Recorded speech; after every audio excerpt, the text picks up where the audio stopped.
Hey, what's going on, everybody? All you North Pointers out there, so good to be with you. Maybe you're watching from a tablet, maybe you're watching from a cell phone or in your bathroom or on a TV, wherever it is. Glad that you're with us. Maybe you just stumbled on this for the very first time. Welcome. We are so glad that you are here with us today. My name is Torres, and I'm one of the teaching pastors here at North Point Church. And I am excited to be with you guys today, mainly because I'm excited to not be at my house. Because it's been crazy for the last few weeks. I have probably watched Frozen 2 500 times in the last 3 days. I am so sick and tired of these full body at home YouTube workouts. My legs are killing me, but I feel better than ever. I'm just tired of it.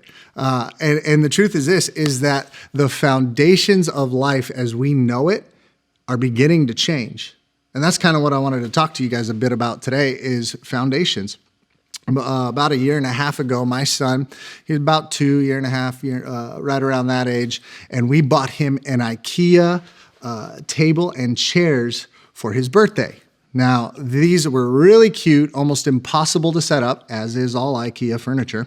And we built it for him, and he would slide the table and the chairs apart from each other, and then he would climb up onto the chair, and he would look at me, almost as if I was a punk and I wasn't going to do anything about it.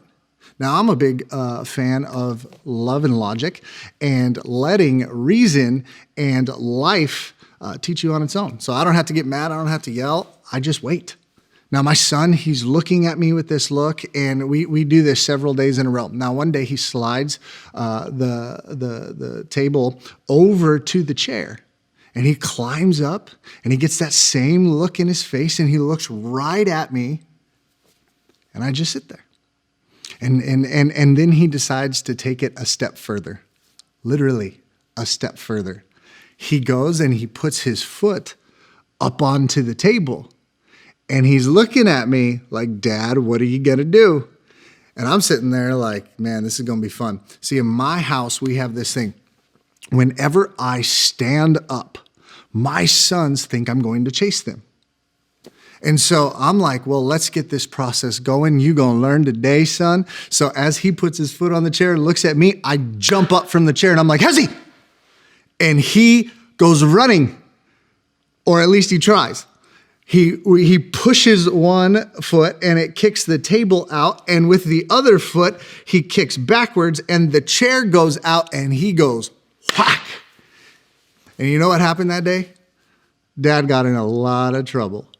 I'm just kidding. I didn't really get in trouble, but I told you this story to tell you this, that whenever your foundation is not solid, that whenever what you are standing on or have planted yourself upon, the slightest bit of pressure, the presence of a threat, anything can begin to shift that foundation. Now, we know this to be true when we talk about buildings. A lot of thought goes into the buildings that we build and the foundations that are placed under them. In fact, I want to show you a picture of the twin towers that were built in Malaysia. They're wrapped in stainless steel, absolutely beautiful. And I read a story about these towers, and here's what it said, that the nation had commandeered every cement truck, and they brought them in, and for 30 days straight, 24 hours a day, they poured concrete into the foundation holes. And here's why. It wasn't so that they could fit more people now. It was so that they didn't lose people later. They were preparing for what was coming, not for just what was present. They were preparing for the storm. They were preparing, they would say winds can get up to 100 miles an hour at the top of the building. They would have sandstorms. They would have all kinds of different things that they would prepare for. Now, in all our foundations, we do this. And the foundations from a building that big are different from the foundations in your house. The foundations from your house are probably different from the foundations of your shed. But all foundations have a lot of thought that go into it, and we can be very careful about the foundations that we build for buildings, but sometimes in life we can be very careless with some of the other foundations that we're building. The foundations of our marriages, the foundations of our relationships, the foundations that we put in place for our children, the foundations that we're building for our life, if you're a student or a middle school student, whatever it is, or the foundations of our health, our financial futures. Sometimes we don't think them all the way through. And I looked up the Random House Dictionary definition of foundations, and here's what it says. It says this. It says that it's the basis or the groundwork for anything. And so anything means everything. So here's what we know. We know that everything in life has a foundation. It goes on to say this, that foundations are partially or wholly beneath the ground. So let me say it this way. You can't see it, but you know they're there. When you pull up to your house, all you see is what's built on top. And you probably don't even think about it, but if you were, you would realize that there's a foundation under it. And that's important to know as we dive into this scripture, that what's below matters. Because Jesus, he would say the same thing. In fact, 2,000 years ago, he taught on this hill, and he gave a sermon, and it's recorded in the book of Matthew, and it's the longest sermon that we have recorded of Jesus. Begins in Matthew chapter 5 and goes all the way until chapter 7, where he's closing up this teaching, and that's what we're going to read today. He had just taught about changing a bunch of ideas of what religion looks like, about what murder is considered to be, that it isn't actually the act, but it begins in the heart. Adultery, same thing, begins in the heart. He talks about giving to the needy and praying and seeking him and storing up treasures in heavenly things, not just earthly things. And so he has this really cool teaching. And so we're going to dive in, and I'm going to read that to you this morning. Or tonight, whenever you're watching it. And we're just going to pick this apart a little bit, and then I'll go deeper as soon as we're done. So he starts by saying this in verse 24, chapter 7. He says, therefore, everyone who hears. Now, let me pause right there and tell you who everyone is, because I think that's important to identify who were the people in the audience that day when Jesus is giving this. Well, there were three people groups. The first one was his disciples. You could call them his followers. These were the people who had made Jesus the leader of their lives and were following him around, learning how to live life the way that he lived it. Then there was a second people group. These were the crowds. Now, these were, you could call them the curious. These were people who had just heard the stories of Jesus, heard what he was doing, heard what he was all about, and they were wondering, is this real? They were wondering, can this guy do what everybody's saying he can do? And then the third people group was the Pharisees, or the teachers of the law. We could call them the religious. Now, Jesus often held these people up in a very negative light, because what they would do is they were teaching people to move away from God's love and everything that Jesus was teaching towards their own self-righteous hypocrisy. And so here's what I know when we read this today. Who does it apply to today? Well, I think there's three people watching. I think maybe you might be a follower of Jesus, and you've already made him the leader of your life, and you're continuing to build on him. You might be curious. You might have a different view. Or maybe just the foundation of your life is a little shaken up right now, and you're wondering who this guy is, and is he about what everybody says he's about?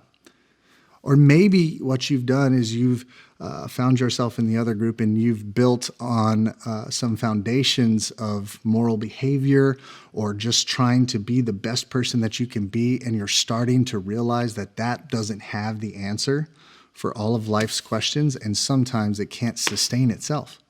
So that's everyone, and I think it applies today. So let's go into the rest of the passage. It says this: whoever hears these words of mine and puts them into practice is like a wise man who built his house on the rock.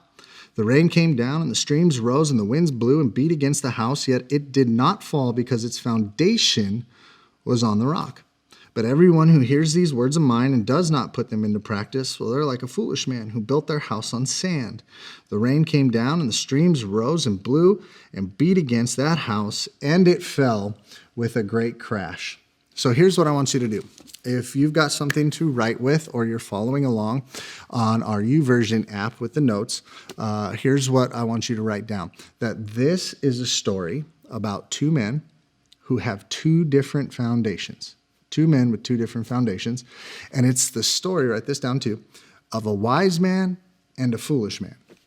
So here's the question I had when I read this story is which one am I? Which one am I? And I didn't ask my wife that question because I had a hunch of what she would say.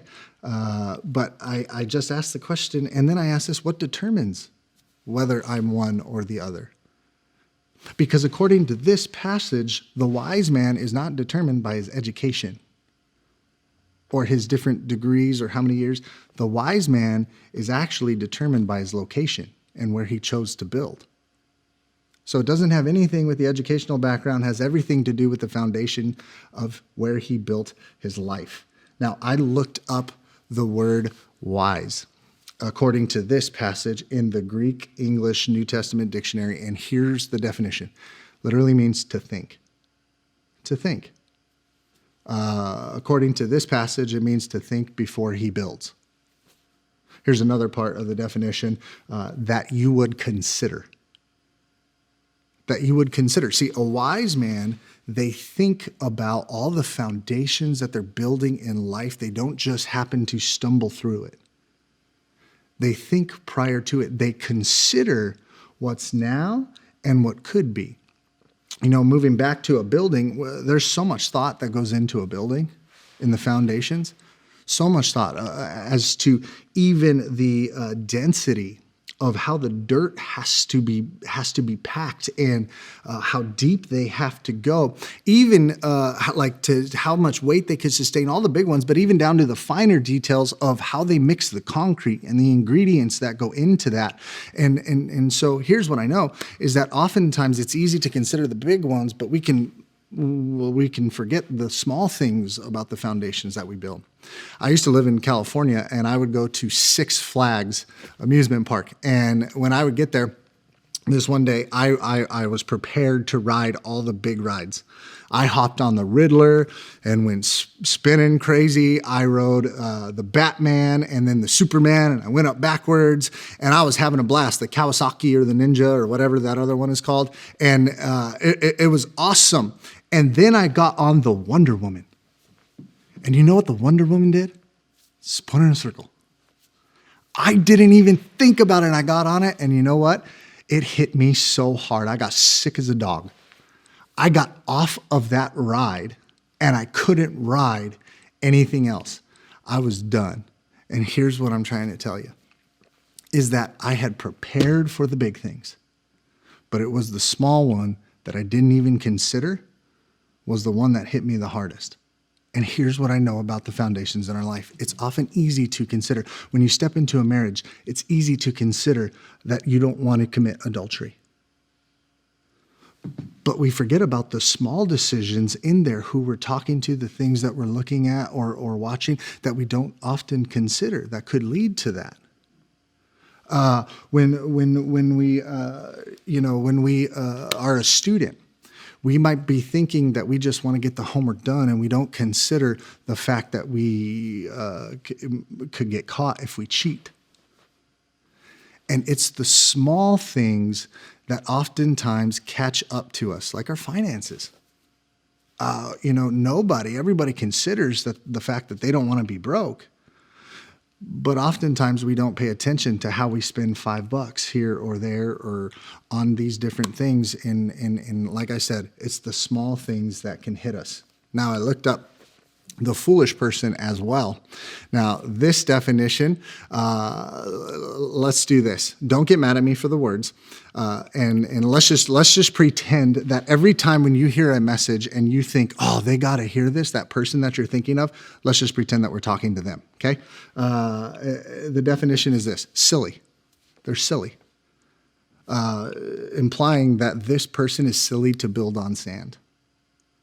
More definitions is this: stupid, moron, bad heart and character. But here's the best part of it: without discernment. So a wise person will think about all the foundations that they're building.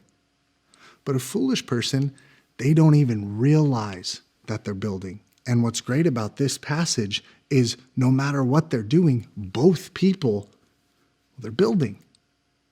So here's how this could look in real life. Say you're going on your first date. Hopefully that's not now. Wait a little bit. Or maybe you could do like a Facebook watch group and watch The Lion King or something like that. I don't know, whatever floats your boat. But you can thoughtfully step into that relationship on that first date and begin to build a foundation that has healthy boundaries, thinking about the date and what you want in the future. Or you could do it without discernment, without considering the character of the person or what you're stepping into, but you're building something, whether you do it or not. Every day when you look in the kitchen, you can consider the food that you're about to eat. You can think about what you're about to put in your body, or you can do it without considering it. Now, typically, I'm really good at thinking about everything until about 9 p.m. And then it just gets disgusting. After that, I got to stay out of the kitchen. I'll eat ice cream. I'll eat cookies. I'll eat cookies and quesadillas. I mean, it's gross. I tried blaming it. I told my therapist once, I was like, it's because of the medication you give me. It's a side effect. And she was like, actually, no, it's not. So then it just felt really awkward the rest of the appointment. But you can consider your health in the future versus just what's right now. A wise man builds, and so does a fool. And it all depends on the location. Now, let me tell you about the location where they found themselves. This audience in particular this day, listening to Jesus, so they were located on the Sea of Galilee, right on the shores. Now, the Sea of Galilee had a river that flowed into it. It's called the Jordan River. Now, in the summer months, what would happen is that the sun and the heat would get real hot and it would shine down and it would dry up the surface around the seashore, causing it to get really hard and feel like a secure foundation. But underneath it, there was still sand because they weren't at bedrock level. Now, that made it easy to build because it felt secure. And so what would happen, though, is what this passage is teaching us is that a wise man would consider that winter is coming. No pun intended to Game of Thrones. Winter was coming. And when winter came, rains would come, according to this passage, and it says that it would cause the rivers to rise. That's the Jordan River. And as the Jordan River rose, well, so did the Sea of Galilee, which caused the sand to begin to sift underneath that foundation. And here's what I know, is that you and I know this to be true in our lives, that when a storm hits, when pressure and things of life begin to rise up, it begins to sift the things that are the deepest foundations in our lives, and it really tests them. And here's what happens is some foundations make it and some don't, according to this passage. They begin to crack, some remain, or they get completely washed out. And Jesus would say that the ones that got completely washed out, well, they were the ones that built on shallow security. So I want you to write this down too, that settling for shallow security leads to sifting sand. I read a lot of Dr. Seuss for inspiration on that one. I thought Jeremy would be proud of me. He's great at that stuff. But in your life and my life, it can be so easy to just settle for what's on the surface. And this is the passage. This is what it's teaching, that they would settle for what was just okay right now. The religious people in that day, they were settling for what was okay. They were okay with the fact that they weren't committing murder, but yet they still lived with hate in their heart. They hated people who weren't like them, who didn't talk like them. They didn't love them or give to them or be a part of their lives or accept them. They hated them, and they were okay with that. And listen, it's easy to build on that shallow security. I want to show you a clip real quick of this video. You've probably seen it. It's an AT&T video, but go ahead and check this out.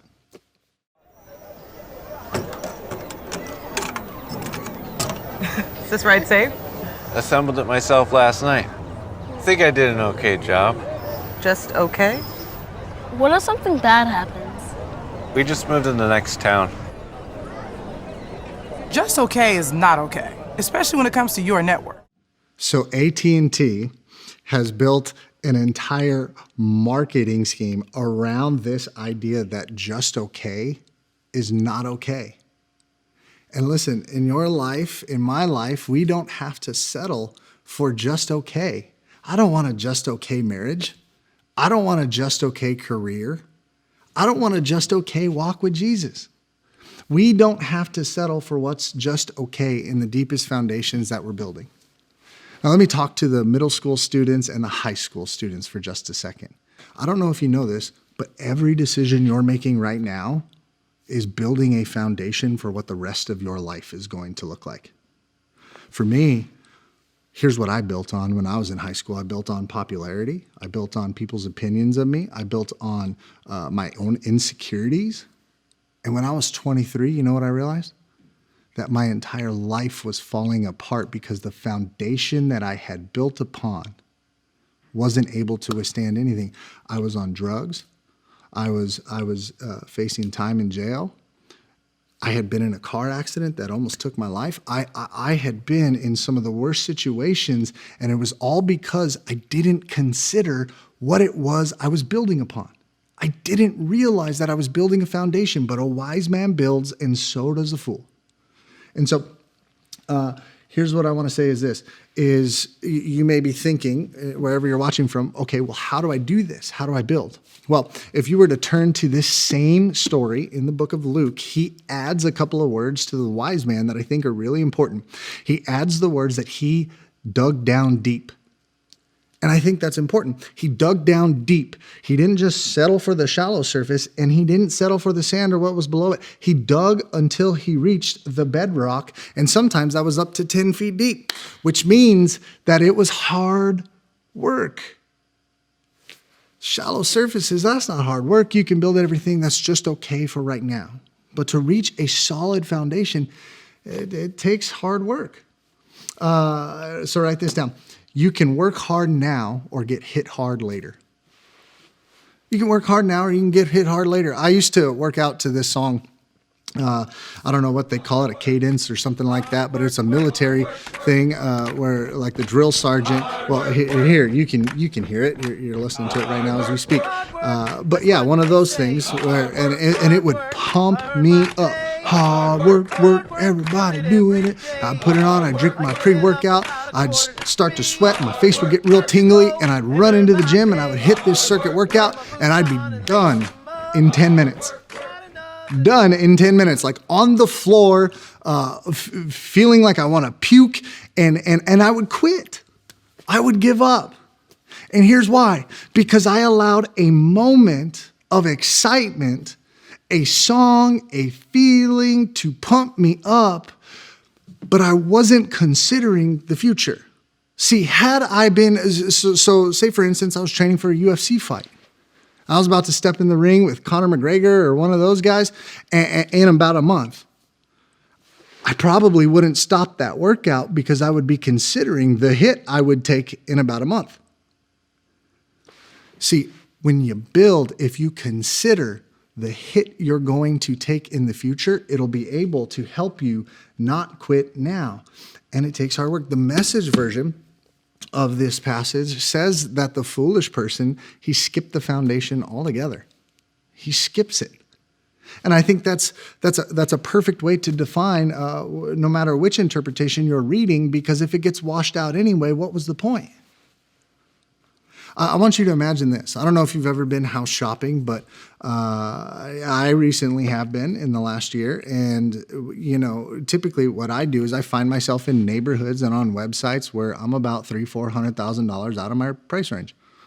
And they're beautiful. And every time I drive by it, I hear this statement, or I make it sometimes myself. And maybe you're sitting right next to somebody who said this before. I want that one. I want that one. And typically that one is the exact one that we can't afford. Now imagine you go to the builder and he sits down with you and he says, okay, hey, I can get you this house. I can give you the floor space you want, that third or fourth car garage. I can get you the deck in the backyard. I can get you everything you want if we just skip the foundation. And what, build on sand? Well, yeah, but it'll be beautiful. And as long as it doesn't rain, as long as the wind doesn't blow, everything should be okay. Well, hopefully you would run. Why? Because a home that you would want, the one that you want, comes with a foundation. And here's what I'm telling you, is the marriage that you want, it comes with a foundation. The character you want comes with a foundation. And that's where it starts. The finances you want comes with a foundation. And here's what I know, is that according to this story with two different people who have two different foundations, they provide two different results. Two different results.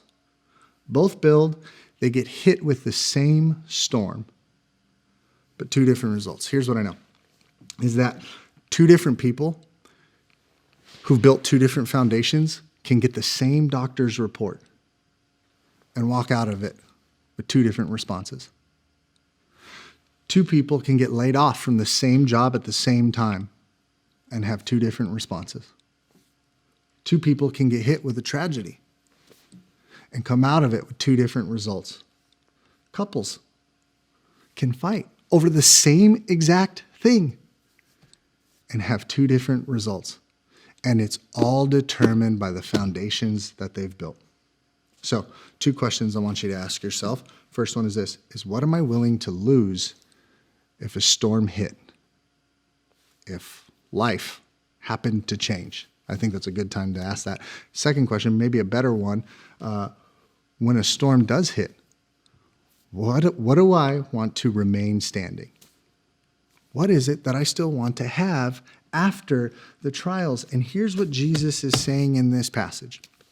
Jesus is saying this, that if you build on him, he can give you the life you always want in every single area. If you take his teachings to be humble, to give to the needy, to seek him first, to pray, to love one another, to not hate in your heart. If you take his teachings and you build upon them in every area of your life, he's going to give you a solid foundation. He's going to give you a solid marriage. He's going to give you, it may take work. It'll probably take effort to keep those things in place. He can give you the character you want. He can withstand any bad report, any threat of danger, anything that might come. As long as we build on him, he gives us the foundation for life. John 10:10 says he came to give you life, and even more life. You see, you and I, we're building a foundation for what comes next. And self-righteousness or good moral, just living ethically, none of that can answer the question of life's deepest question of what comes next. And Jesus is saying this, if you build upon me, well, where you go next, that foundation is going to be made of gold. There in that place, there's going to be no more tears, no more pain, no more suffering if you build your life on a rock by hearing my words and putting them into practice. Building on him. If you build trust in him, here's what I know, that he will not wash it out. He won't allow it to wash out. And in times in my life where I'm most worried, it's because I'm worried, will the things that make me feel secure wash out? And I don't have to build all my strength, all my trust, all my hope in anything that I can produce. I can build it in him. So here's your opportunity today. Whether you're already a follower of Jesus and he's asking you to continue to build on him, continue to put everything in your life around him. If you were curious and you signed in, Jesus is giving you an invitation that no matter where you're at in your life or what your foundations look like, you can pick up and you can build a new one. You can start one today with him. Maybe you've built on some things that you realize aren't able to withstand a storm. You can pick up and you can build a foundation on Jesus today. So what I want to do is I want to pray for you, and then I want to take a second and I want you guys to listen. So don't shut us off just yet. We've got a song coming up. I want you to listen to the words of this song and reflect on it and allow Jesus to begin to build a foundation in your heart. Let me pray. God, thank you for this opportunity to speak to everyone watching online. God, we are so thankful for them. We're so thankful for the opportunity that they would take a part of their day to listen to us so that we can talk about you. We know that you're the provider. We know that you give us the deepest sense of true security in you. It's not shallow. It will stand the test of time. It will withstand every single storm. So God, we just pray that everyone watching, if they're a follower of you, that they would continue to build on you. If they're curious, that today would be the day that they say, okay, I am going to begin to build on Jesus. And God, if they've built on the wrong foundations, that today they would be willing to give those up and begin to build on your teachings and your love. Because God, you are our rock. In Jesus' name we pray. Amen. Thank you for being with us. Stay tuned and check out this song.